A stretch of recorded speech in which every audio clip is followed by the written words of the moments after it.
Here's a few little tips for taking full advantage of the cropping tool. If we click and drag with the crop tool, of course it will identify the area that we're going to keep. Everything outside will be deleted. If, as you're dragging with the crop tool, you realize it's not quite in the right place, but it's the right size, you don't really want to resize the handles. I haven't let go of the mouse yet. I just hold down the space bar and that will let me drag to reposition the crop area. When I let go of the space bar, I can continue to resize it. Now, of course, you can always click on the handles to resize if you wish.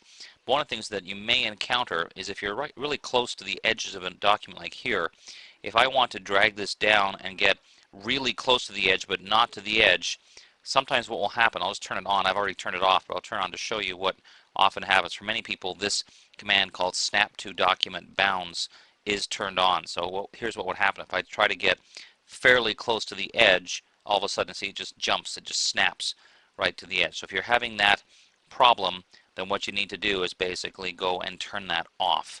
And you can do it, as you can see, while the crop tool is still going. You can either turn snap off completely, for which there is a keyboard shortcut, or just turn off document bounds.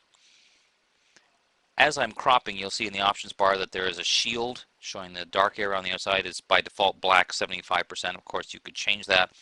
But there's a nice little shortcut if you're in the middle of cropping and you just sort of want to see what it looks like with and without that shield. Just use the / key under the question mark. That's a little shortcut to turn that on and off again.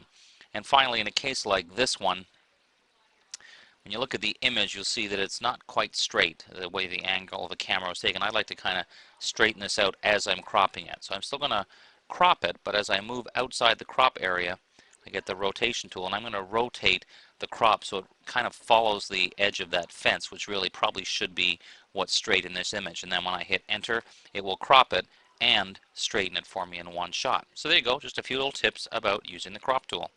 Hey, thanks for watching. I'm Dave Cross. We'll see you in the funny papers.